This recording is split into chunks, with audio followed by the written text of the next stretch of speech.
Добрый день, уважаемые коллеги. Сегодня мы с вами проводим итоговое совещание Республиканского методического объединения учителей физической культуры. Подводим итоги за 2019-2020 учебный год. Для того, чтобы подвести итоги, мы с вами должны вспомнить, какие перед нами стояли цели и задачи в 2019-2020 учебном году.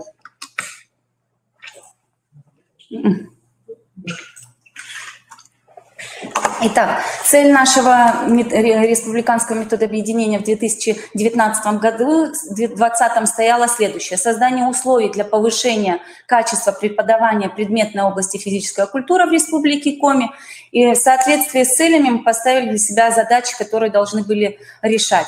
Определение приоритетных направлений развития содержания и методики преподавания учебного предмета физическая культура в Республике Коми, появление и внедрение эффективных технологий и методов средств обучения учебного предмета физическая культура педагогов Республики Коми, содействие вовлечению педагогов в научную и публикационную деятельность через развитие проведения исследований, проектов, участие в научно-практических конференциях как муниципального, республиканского и всероссийского уровней.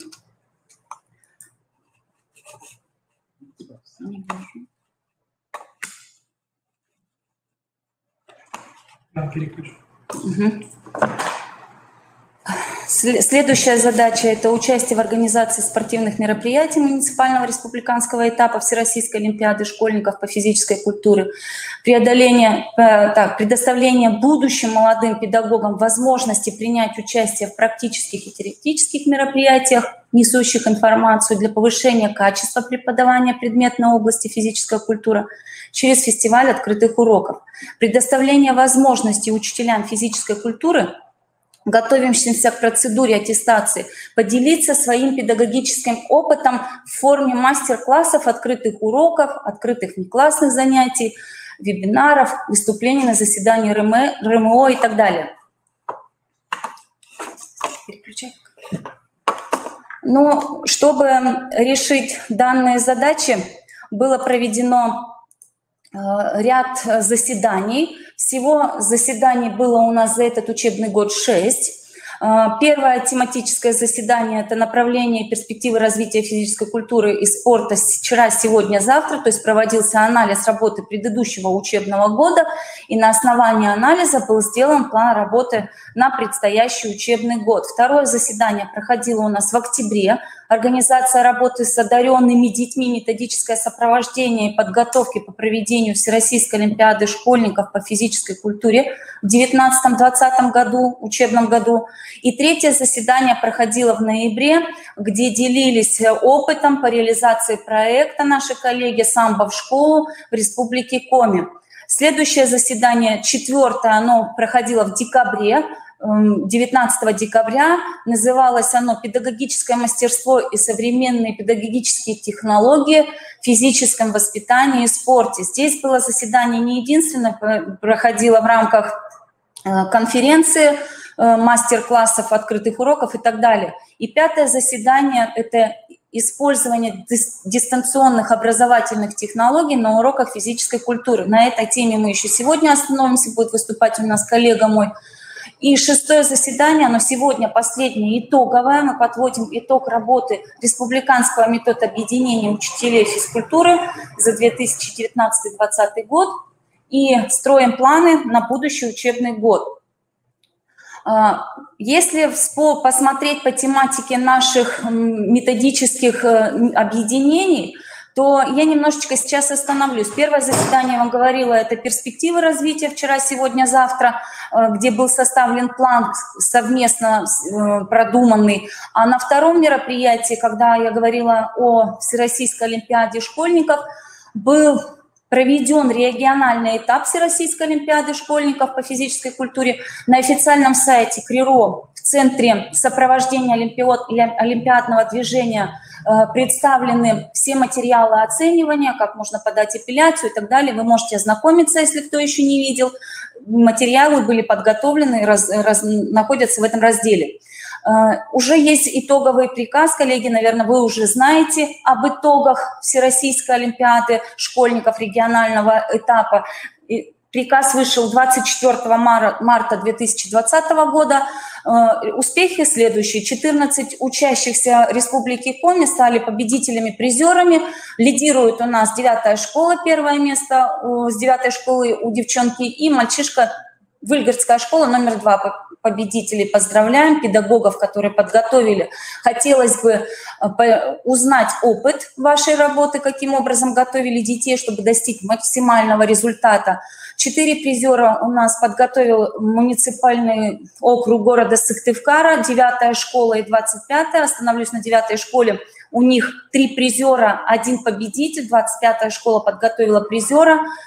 2 призера подготовила Воркута, школа номер 35, школа 40. 2 призера Сосногорска, детская школа и школа номер 5. 2 призера Сыктывдинский район, школа номер 1 и школа номер 2. Напоминаю, что в Сыктывдинском районе есть еще и победитель в школе номер 2. 1 призер с муниципалитета Инты и 1 призер города Усинска, школа 21. Уважаемые коллеги, большое вам спасибо за подготовку детей, огромная благодарность за плодотворный труд. И хотелось бы все-таки, чтобы вы поделились с нами опытом. Следующий анализ. Анализируем нашу работу дальше. В республике продолжается реализовываться проект, всероссийский проект «Самбо в школу». Напоминаю, 6 образовательных организаций осуществляют реализацию по 2 направлениям. В рамках реализации учебного предмета «Физическая культура», в рамках 3-го часа физкультуры. И второе направление работы – это дополнительные общеразвивающие программы деятельности спортивных школьных клубов. Реализация данного проекта осуществляется в Воркуте, в Печоре, Усинске и в Сыктывкаре. Следующий момент. Педагогическое мастерство и современные педагогические технологии в физическом воспитании и спорте, как я уже говорила, рассматривалось несколько этапов. Это участие наших педагогов во 2-й Всероссийской научно-практической конференции по физической культуре «Спорт, здоровье» с изданием сборника. Приняло участие 52 человека. Конференция проходила на базе Сыктывкарского, на базе СГУ. И 2-я, 4-я республиканская научно-практическая конференция, которая перешла в режим заочной в связи с пандемией, актуальные проблемы развития физической культуры, спорта и туризма с изданием также сборника на базе педагогического колледжа имени Куратова. Приняло участие 33 человека. В основном это респонденты были из Ухты, Сыктывкара, Каркироса, Усть-Кулома. Педагоги представили свой опыт. Данный опыт в сборниках, можете ознакомиться.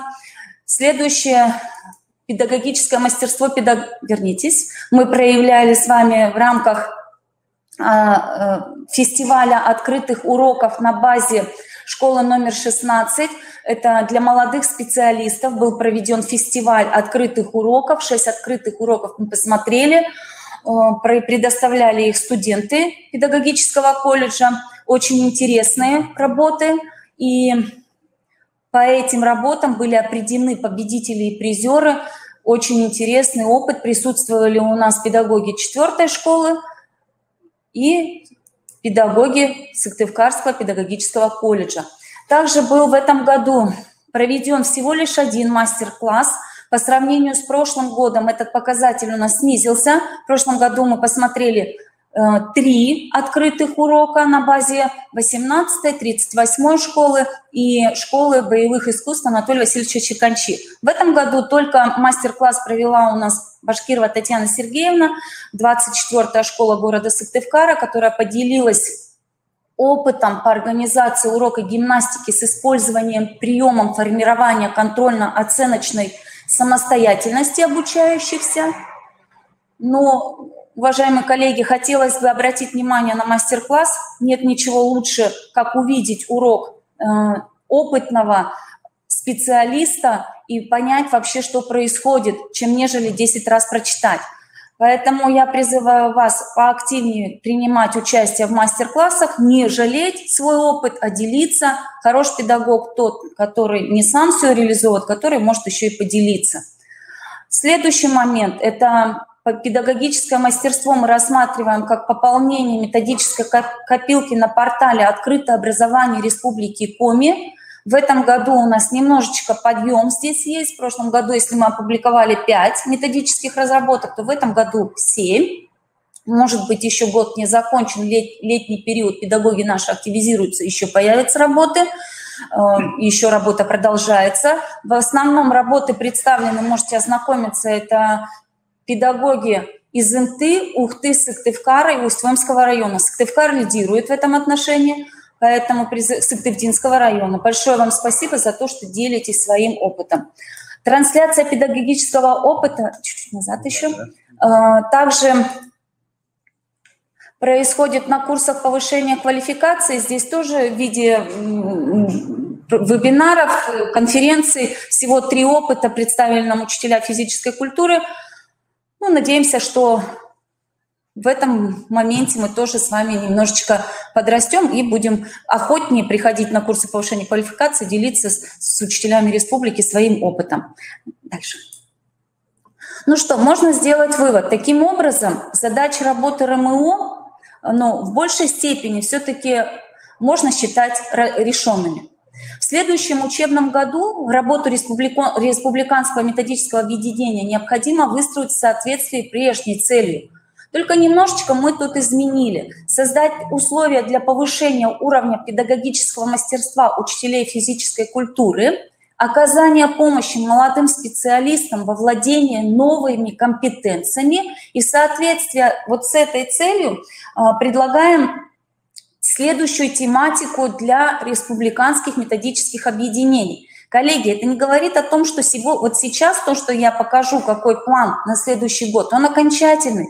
Мы можем с вами еще пообсуждать, обсуждение принимается, принять решение о добавлении или о изменении тематики данных республиканских методических объединений для того, чтобы была работа продуктивная и качественная. Первое методическое объединение, как и положено, это организационное. Мы должны с вами вернуться к анализу работы за предыдущий учебный год и внести какие-то изменения, возможно, и план работы все-таки, может быть, чем-то дополнить или преобразовать. Второе методическое объединение, все-таки нужно будет нам обратить внимание с вами на поддержку реализации общероссийских массовых проектов и соревнований региональных этапов. Все эти наши этапы, я перечислила, региональные наши мероприятия. Мы с вами, конечно же, в этом всем участвуем. В этом году немножечко у нас президентские состязания. Возможно, будет проводиться в другой период, об этом всем будет известно, всем сообщим. Но на этих мероприятиях нужно обратить внимание и активнее участвовать, не пропускать. Поддерживаем проекты, все, которые перечислены, вы видите на экране. Следующий момент. Третье мероприятие, которое мы предлагаем дальше, это...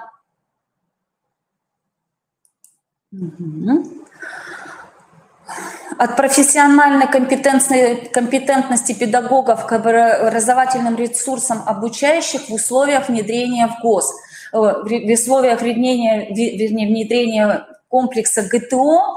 Мы с вами продолжаем работать в проектах по реализации данному проекту, поэтому не только учащиеся наши активно участвуют, но и мы, педагоги, продолжаем работать. Педагогическое мастерство и современные педагогические технологии в физическом воспитании и спорте мы оставляем. Конференции, которые вы видели прежде, они остаются уже традиционными. Предлагаю вам на это обратить внимание. Всероссийская конференция проходит обычно в декабре, республиканская в марте-апреле на каникулах, когда находятся наши учащиеся. Поэтому активизируемся, представляем свой опыт, не боимся. Оценка и последняя, как обычно, проходит итоговое республиканское методобъединение. Это итоги за 2020-2021 учебный год. Вот такую вот на сегодняшний день мы представляем программу республиканских методических объединений. Я еще раз вас прошу обращаюсь с тем, чтобы вы активнее участвовали в обсуждении. На сегодняшний день КРИРО проводила обсуждение процедуры портфолио аттестации. Наши педагоги, мы уже видели, данные принимают участие, но активности пока не очень много, поэтому мы очень волнуемся, переживаем за то, чтобы вы были в курсе вообще, что происходит, чтобы это не было как снег на голову, чтобы вы были в теме, как будет происходить новая процедура аттестации, будут ли внесены изменения. Поэтому будьте внимательны. Все мероприятия, все новости, которые проводит Республиканское методобъединение, вы можете посмотреть на сайте Республиканского института развития образования в разделе «Портал открытое образование Республики Коми», раздел «Физическая культура». Все новости освещены там, и методическая поддержка также размещается в данном разделе. Благодарю всех за внимание. Сегодня мы с вами не заканчиваем еще наше методическое объединение. Мы с вами познакомимся с опытом организации дистанционного обучения педагога 4-й школы Шучалина Дениса Васильевича. Так случилось, что мы с вами находились 2,5 месяца в режиме изоляции, и урок физкультуры провести в таких условиях, необычных для нас условиях, оказалось не совсем привычно, как для нас, педагогов, так и для детей. Но есть наработки на сегодняшний день, и какие они, мы уже делились с вами опытом 16-й школы. Сейчас поделится с нами Денис Васильевич, как происходило дистанционное обучение в онлайн-режиме в 4-й школе города Сыктывкара. Так, добрый день, уважаемые коллеги. Все мы столкнулись с дистанционным обучением, и каждый учитель стал по-своему выстраивать работу, используя различные образовательные ресурсы. Сегодня я хочу поделиться своими наработками.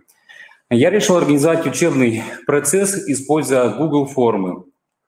Почему выбор пал именно на такую организацию? Преимущество данного сервиса в том, что от учащихся не требуется регистрация.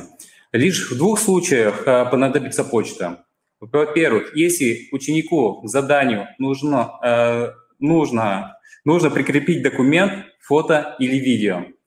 И во-вторых, если учитель поставил ограничение по отправке формы, то есть выполнить задание какое-то можно только 1 раз. Ну и у Google форм, у Google почты в данном случае не проблема. Так как в настоящее время сервисы компании Google довольно популярны как у школьников, так и у их родителей. Так или иначе, дистанционное обучение требует усилий как со стороны учителей, так и со стороны родителей. И при необходимости родители могут завести аккаунт в Google или воспользоваться своим. К тому же, насколько нам всем известно, почту необходимо указывать и при регистрации на сайте ГТО. Данные формы не содержат готовых заданий и позволяют самостоятельно создавать разного рода тесты, опросы, формы для приема домашних работ. Наглядно продемонстрирую вам некоторые возможности и инструменты данной платформы. Исходя из темы урока, я создаю и формирую вопросы, где возможны различные варианты ответов, как один, так и несколько. Как ответы на сопоставление, так и развернутые ответы. При создании форм есть возможность предварительного просмотра получившейся работы и внести изменения. Когда тест готов, прикрепляю ссылку на задание в электронном журнале. Учащиеся, проходя по этой ссылке, отвечают на вопросы и отправляют свои работы.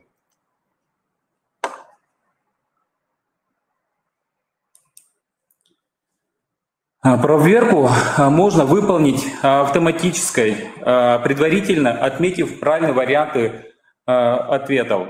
При этом очень упрощается проверка самих работ. Проверить также можно и вручную. Например, если задается какое-то задание, где надо, чтобы учащийся дал развернутый ответ.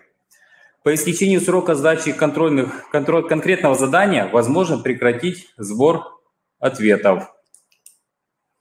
Удобство состоит еще и в том, что Google создает автоматические таблицы с ответами и баллами учащихся.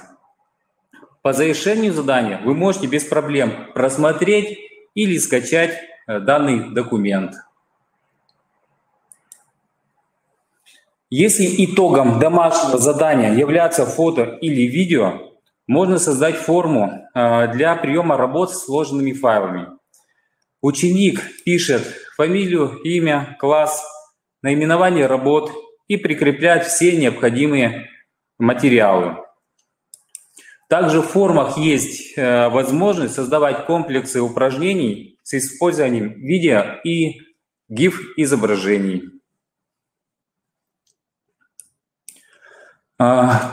Также я воспользовался данным слайдом, данным сервисом для того, чтобы воспользоваться сбором УИН после регистрации на сайте ГТО. Помимо работы учителя физической культуры, я являюсь и классным руководителем 5 класса. Google формы очень удобны для обратной связи как с родителями, так и с учениками. Например, если нужно провести какое-то анкетирование. С классом также провожу онлайн-игры и викторины. И данные формы используются для оперативного сбора и подведения итогов нашей игры. В обычном же режиме работы Google форм могут применяться при работе с детьми, находящимися на индивидуальном обучении, и с детьми с ограниченными возможностями здоровья. В заключение хочу сказать, что для дистанционного обучения Google формы открывают дополнительные возможности, но они не заменят нам привычного и всеми любимого урока физкультуры. И как сказал Аристотель, жизнь требует движений. Спасибо всем за внимание и желаем всем крепкого здоровья. Спасибо, Денис Васильевич. Ну что, уважаемые коллеги, мы с вами сегодня услышали еще один опыт организации дистанционного обучения. Как уже мой коллега подчеркнул, что это имеет место быть в образовательном процессе. Невозможно, мы будем этим пользоваться. Мы сами с вами многому научились в период дистанционного обучения. Поэтому у кого есть какие еще интересные наработки, предлагаю вам нас ознакомить с ними, поделиться, потому что одна голова хорошо, а две лучше. Желаю всем хорошего лета и начала учебного года в нормальном формате. Не в дистанционном, а в обычном нашем любимом режиме, где мы можем с вами двигаться, проводить соревнования, где мы можем проявить себя с разной стороны. Поэтому всем хорошего лета. Надеюсь, наше сегодняшнее методическое объединение кому-то даст толчок для того, чтобы где-то себя проявить в методической, в научной деятельности. Всем большое спасибо. До свидания.